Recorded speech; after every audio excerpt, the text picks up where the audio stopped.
Well, hello, Savannah, Georgia, and hello to the Savannah Black Heritage Festival. I'm so deeply honored as a son of Savannah to be a part of this celebration. And it's not lost on me that Black history, in a very real sense, is American history. I'm honored that the people of our state have sent me to the United States Senator. I'm only the 11th Black senator in the history of our country, the first Black senator from Georgia. It shows you the ways in which our continual march toward a more inclusive society is very much alive. And I'm grateful to be a part of that story.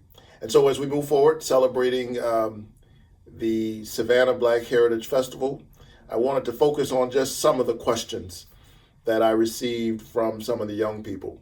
One of the questions asked, how will my faith inform my work as a United States Senator? Here's my question, here's my answer. Everything that I do is grounded in my faith.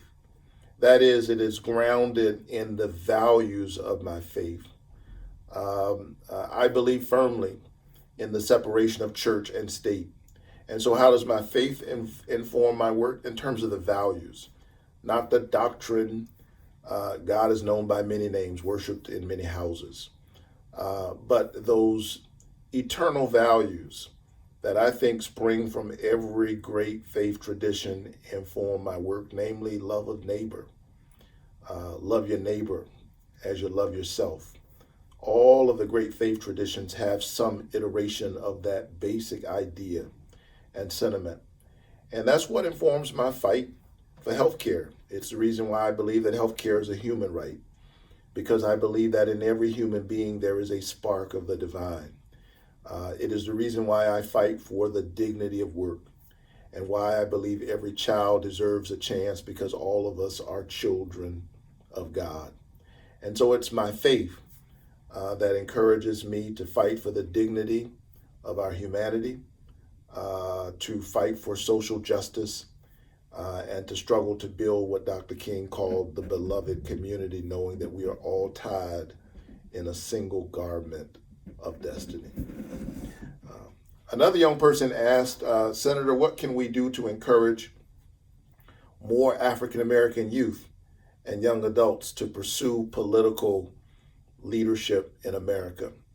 And my short response to that question is simply this: look at me, a kid from the Caton Homes housing projects in Savannah, Georgia, now serving as a United States Senator, and know that in America anything is possible. The roadblocks are real. I encountered many of them myself. I'm not going to lie to you and suggest that the work is easy. It is not. My mama told me that if something is easy, it's really not worth having. And so you have to do the hard work, apply your mind, both head and heart, to the work of discipline. And then we have to organize and get engaged in the political process. And so it's important for you to vote in every single election, because your vote is your voice. Your voice is your human dignity. There are many ways to participate in the political process beyond voting. You can help organize at the local level. I would suggest that you grab hold of one issue that is so important to you. One or two issues, whether it's healthcare, maybe it's mass incarceration, the fact that the United States of America warehouses 25% of the world's prisoners. The land of the free is the incarceration capital of the world. If that bothers you like it bothers me, if you look at the world and you're mad that the world isn't responsive in the way that it should be to the most marginalized members of the human family, channel that anger into activism. Channel that anger into nonviolent resistance. Channel it into participation in our political process, because that's how you find your voice. Little by little, change comes. You look up one day, and there's a black senator and a Jewish senator from the state of Georgia. You look up one day, and they're being sworn in by the first African American woman, first Asian American woman, the first woman vice president. Change is possible. It's hard, it's slow, but it requires all of our voices. And then somebody asked, Senator, what's the significance of passing the John Lewis Voting Rights Advancement Act, particularly for young voters? Listen, I cannot overstate how important it is for us to pass the John Lewis Voting Rights Advancement Act. John Lewis was my hero. I was his pastor, but in a real sense, he was my mentor. And when you think about all that he did just to secure the right to vote, literally laying his body on the line, crossing that Edmund Pettus Bridge, it is our obligation to continue that work. And so here's what I want to say to folks who say, my vote doesn't count. Clearly your vote does. Because if your vote didn't count, if your vote wasn't important, people wouldn't be trying so hard to stop you from voting.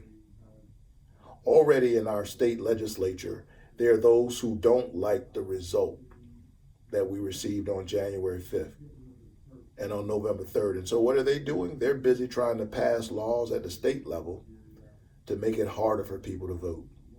And so that's why we've got to pass the John Lewis Voting Rights Advancement Act so that we protect our vote, so that we push hard against those who want to make it harder for people to vote by mail, to vote early. And we've got to expand people's access to the ballot box. This has been part of my life's work, which is why I have registered hundreds of thousands of new voters in this state. It's the reason why, when necessary, I've sued the state of Georgia for its voting practices. And it's the reason why I ran for office. And so now that I'm in the Senate, know that I am focused not only on passing the John Lewis Voting Rights Advancement Act, but I'm a co-sponsor of the For the People Act, which will expand access to the ballot box. So thank you again for inviting me to this year's festival. I want to thank Amanda Hollowell and the other organizers for pulling this together.